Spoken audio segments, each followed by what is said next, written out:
everyone, welcome back to my YouTube channel. Today we are going to be having a very warm and fuzzy conversation. We're going to be speaking about love languages. I'm just Zala.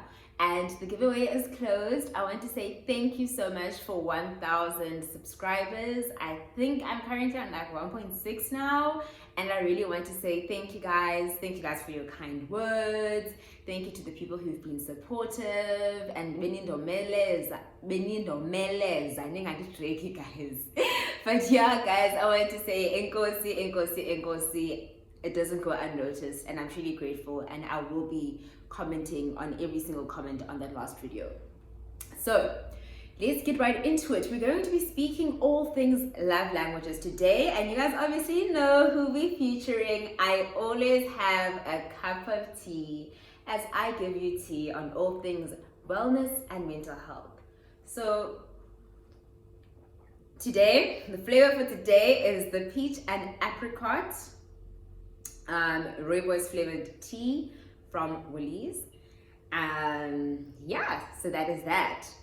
So what are love languages? What is a love language? So basically, love languages are basically the way we receive love, and they're also the way that we give love to other people. And love languages are very important because those are how a person receives and understands love is basically how they're going to interact with you. They're either going to receive you well and appreciate what you did, or they're not going to receive you well and they're not going to receive what you did well. So it's important for you to understand love languages in any relationship that you are in. So whether it is a romantic relationship or even a relationship with your friends, with your parents, with your siblings, with everyone, like any relationship, in order for it to be effective and for it to be healthy, it's important for you to understand love languages. So basically, everyone understands and receives love in a different kind of way. So you need to really understand that, and that's something that you need to prepare yourself for. That the world, you can't always look and view the world through your spectrum, which is through your lens only. But you are going to have to prepare your heart in order for you to be able to see the world the way that other people in the universe and in the world and the other people that you interact with and that you love and care about see the world. So you need to also then, obviously, understanding love languages is very important because that's when it leads to things like conflict. But I'll go more into depth with that before a bit later. I think what's really important is I actually explain what are the love languages and what does each love language mean, right? Before I explain the importance of love languages and why they're so pivotal, etc. So you have the first love language, right? Which is words of affirmation. These people whose love language, they receive it, so they appreciate it if you give them words of affirmation. They really enjoy it when you tell them that you love them. Especially when you tell them that you love them and you give a reason as to, I love you because. Or even if you say things like, thank you, I appreciate you. Isn't this warm? Just sending a paragraph, or not even a paragraph, a few words, but constantly reassuring them with kind words, with warm words, with words of appreciation. They love that. That is how they receive love. So these people will truly appreciate that. If you're speaking to them in that love language, if a person's love language is words of affirmation, that's what you need to do, and they will appreciate it so much. Then the second love language that we have is quality time, right? So quality time is basically you guys giving each other undivided attention.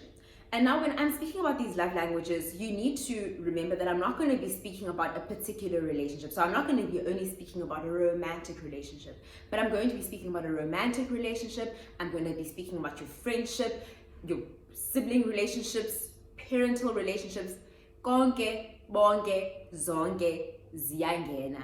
But obviously then contextualize the context and whatnot in each relationship. So just apply yourself there. But quality time, these people just love, like undivided attention. You're there with them. You are giving them your attention.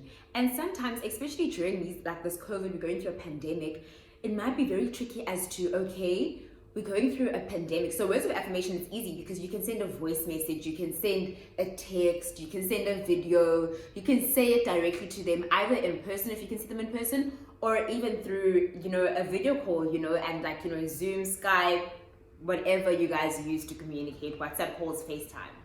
So then now you have this love language, which is quality time, which obviously meant that you guys used to, be together in the same space, and you guys have undivided attention with each other, whether you guys are doing something together, such as you guys are cooking together, running errands together, like together, like you're giving each other attention.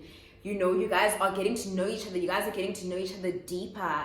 You guys are having those conversations you have under the stars, or even just in bed, pillow talk, or with your friends.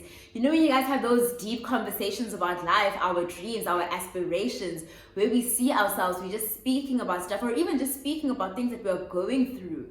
That quality time where sometimes I know, like one of my friends' love language, like she's all the way in Joburg, and she prefers speaking about things that she's going through, good and bad, especially bad, face to face. So it's like that quality time where we sit down and we have that conversation. And even on the phone, she would rather prefer, we are together, when she, like speaks about that. So it's things like that where you need to just study your friends, but you don't even have to study them and guessing them. It's really important to ask, just ask, what is your love language, friend, or what is your love language to your man or to whomever, right? So quality time is obviously very difficult during this time, so you need to spunk things up. Whether you guys are having quality time and you guys are Skyping while you guys are working, doing schoolwork, doing work, and you put the phone there, the person is there, but you carry on doing your work, you guys talk every now and then, like showing the other person what you're doing. That I think is something that a person who values quality time can appreciate. Making time to video call them and being like, I'm so busy, but I'm going to allocate this time to just video calling you, and speak about everything, anything, all things. I think that is something that you appreciate. And what's really important is, with people with this love language, it's probably very hard for them during this time. At the end of it all, I can make suggestions. What's important is for you to communicate with them and ask them, how can you love them the best in this moment and in this period? Then we have the third love language, which is receiving gifts. So some people really love receiving gifts. So basically they thrive on this love language because for them what they value is, it's the landoma of actions speak louder than words. So they love gifts, and for them it's not even about being materialistic. People think that people who have the love language of they love receiving gifts are materialistic, and it isn't that. It is not that at all. But that love language, for them it's a matter of, you took time out and you thought about me. You were in a shop and you thought about me. And it doesn't have to be something big. It doesn't have to be Louis Vuitton or whatever the case, Michael Kors. It can be that. It can be. I'm not saying it can't be. It can be. But it also can be like, for example, I like chops and I like rum and raisin Cadbury chocolates and I like Lindt milk chocolate. So let's say umdu is like that. They like ichompu, kanye sothanda white almond magnum. Dimcinge nje ndigqithe garage ndiyotype petroli and I get her a magnum. Hi friend, I was just thinking about you, I got you a magnum. So those really small things, like some of my friends like amagwinya, like making amagwinya for them. Some friends really appreciate you cooking for them or whatever the case is, but like that's more like acts of service. Actually, let me not mix it up. But like the gifts giving is actually physically giving them something. So you buy something and you get them a gift. So it's really about the thought behind it, the fact that you thought about them, and also the way you give it to them. So maybe making it a surprise, being cute about it, being thoughtful about it, and that requires you to also know the person. It's one thing to give a person a gift and just give them anything. I don't think that that's going to be effective.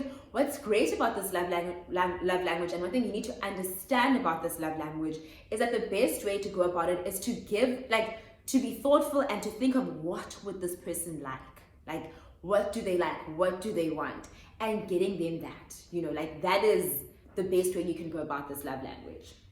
And you know, like, that's just basically really cute. Like, they really appreciate that.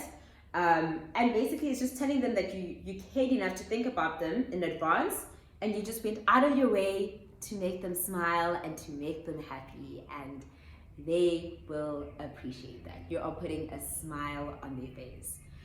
So we go on to the fourth love language, which is acts of service. And basically, in a nutshell, what this love language is about is that you are doing anything to basically ease them of any burden or responsibility that the person may have.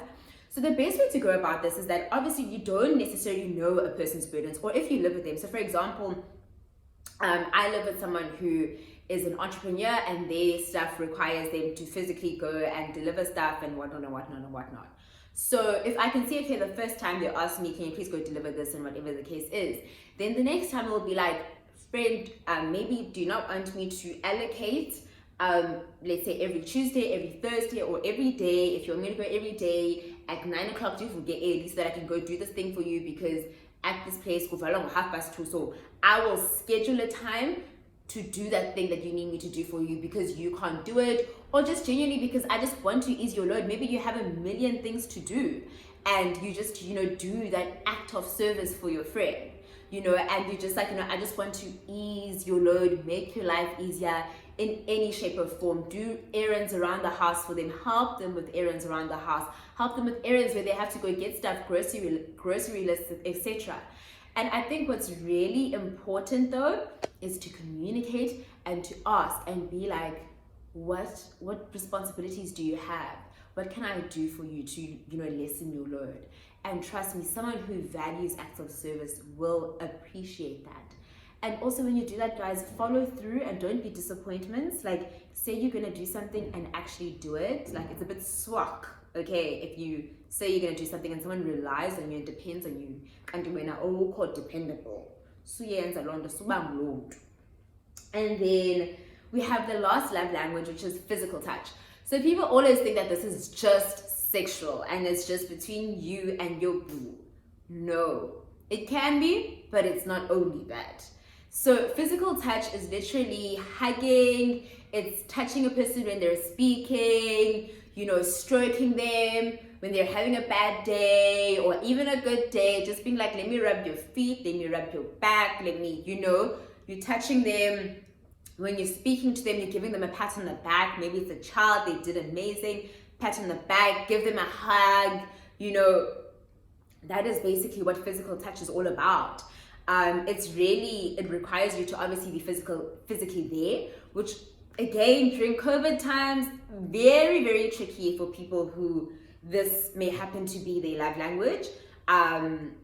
Different ways to navigate it. It's probably very tricky. It's the one way, like, how can you even improvise? Because you need the person there.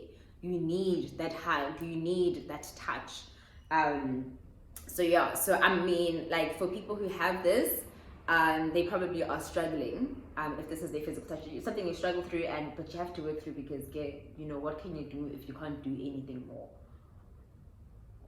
But that's their love language. And basically, just do it with consent and do it in a loving environment. Like, just go about it in a healthy way.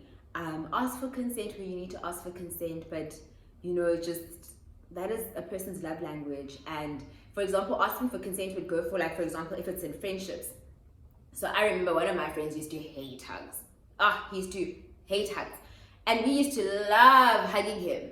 And he just was cold. He was just like ice cold, ice baby type of thing.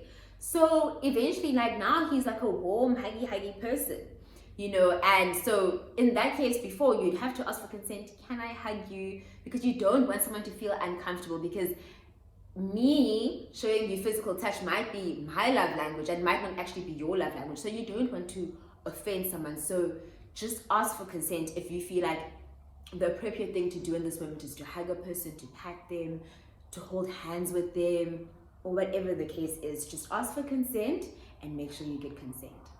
So basically, those are love languages, right? So one thing you need to also understand about love languages is that your love languages can change at different stages and different phases in your life. The love languages that I may have had as a child might be different to the love languages I might have as an adult. They might be different to the love languages that I have as a 20-year-old and different to the love languages that I have as a 30-year-old. They will constantly evolve, and that is okay, which is why we constantly need to have the conversation of love languages. For some people, they stay the same all the time, but at the same time, they might evolve. And maybe why do they evolve? They can evolve in instances where, for example, you grew up in a family where during your birthdays weren't celebrated or gifts weren't given. So naturally, you'll be like, I don't care about gifts. Is it a matter of you don't care about gifts or you've never received gifts? So one thing I say is that if you're a person who's at a point in their life where you're unsure about your love languages, explore them. Explore all 5. See how physical touch makes you feel. See how acts of service make you feel when you receive it. See how quality time makes you feel. See how words of affirmation make you feel. And then make a decision as to, this is the one way, hey, in Patakamnand, man, like I just wish it would be done to me all the time. And then you'll know. So study yourself, study your love languages. And then in the same breath, another thing I want to communicate is that sometimes we may receive love. So our love languages, we might want to receive love in a specific kind of way, but we might give love in a different kind of way. And that is something you also need to be cognizant of. But even then, you receive love in a particular way, and you might give it in a different way, right? But what's really important is for you to understand who you are giving the love to, and giving the love the way that the person wants to receive the love, and not the way that you want to receive the love, because you're obviously going to receive the love the way you want to receive it. But when it comes to giving love, it's not about what you want to give or how you want to give that love, but it's more about how the person who is at the receiving end wants to receive their love. So you really have to be empathetic. You need to put yourself in their shoes. You need to ask them. You need to communicate them. And you have to have that sense of understanding so that you guys don't have conflict, because conflict can arise when you are loving someone the way that you want to love them and not the way that they want to be loved.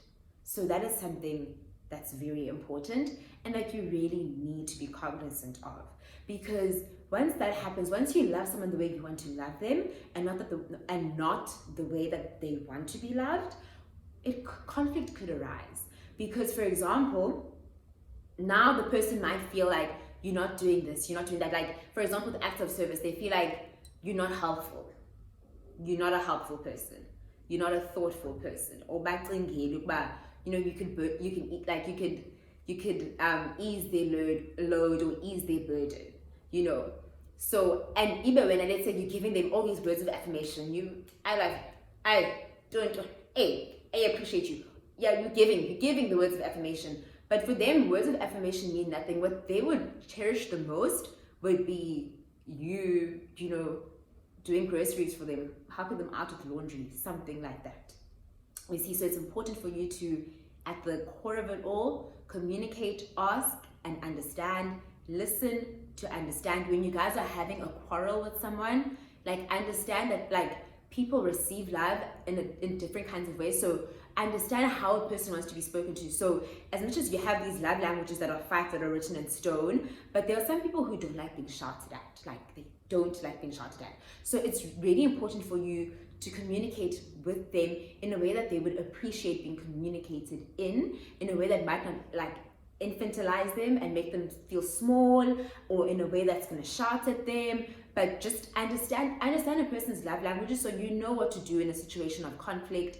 Maybe if you know this person appreciates small gifts, acts of service, because when a person appreciates gifts, it means that his actions speak louder than words. That speaks to them. So you upset your friend, You get them things that they like, to warm up their heart and to show them that you are truly apologetic instead of just saying words. Maybe some people need you to do stuff, etc. So basically that's really important, and that's just something that you really need to be cognizant of when it comes to love languages, right? And the last thing I just want to speak on about love languages is that why are they important? Love languages are important because they can help improve communication.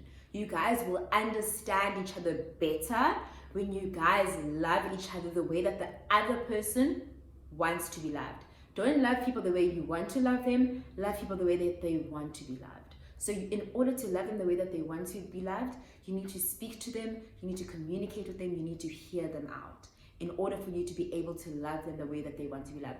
And also, like I said, different periods, people might need different things. Someone might be going through something different, especially during this time. You might be with a friend who's going through, or a family member who's experiencing, who has corona, who has any form of disease, or they're sick. Ask them, how can I best be supportive to you in this period? It's really important to ask that. Like, it's very important to ask that, so that will help you as well, so that you're not here but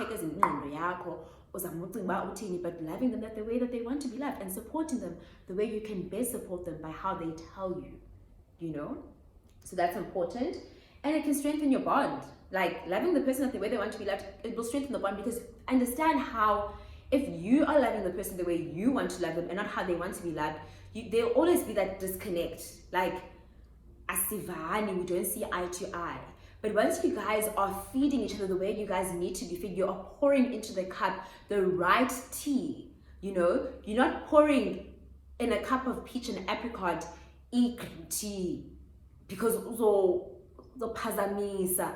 Pour into the cup what the person needs to be poured into the cup. You know what I'm saying? And that will strengthen your guys' bond. You guys will get each other. You guys will understand each other. It will lessen the conflict between you guys in any relationship. Trust me. And the last thing, it'll improve conflict resolution. Like I said, it will really, truly improve conflict resolution, because you guys are going to understand each other better, because conflict arises when you guys don't understand each other. There isn't a meeting of the minds. But when you understand what the other person wants and how the other person receives things, then that's a bit better, because you're not going to be communicating to them how you want to communicate to them, but you're going to communicate with them how they want to be communicated with, and vice versa. So it's always reciprocation is always important. I think in any topic that I will discuss, reciprocation will always be at the key. But basically, guys, that is it with all I have to say about love languages. Learn your loved ones' love languages, ask them, and understand that they can change in different periods. So that's why it's important for you to constantly be updated. Have that conversation. It shouldn't be a taboo conversation. And, try it out and see how your relationships turn out. So with all that being said, that is all from me. I really hope that you guys enjoyed this, and I really hope that it's something that you guys can implement in your relationships, friendships, everything. And I just really hope it makes some form of a difference. Please like, comment, and subscribe, and please share. Thank you so much, guys. I love you. I love you. I love you lots. Bye.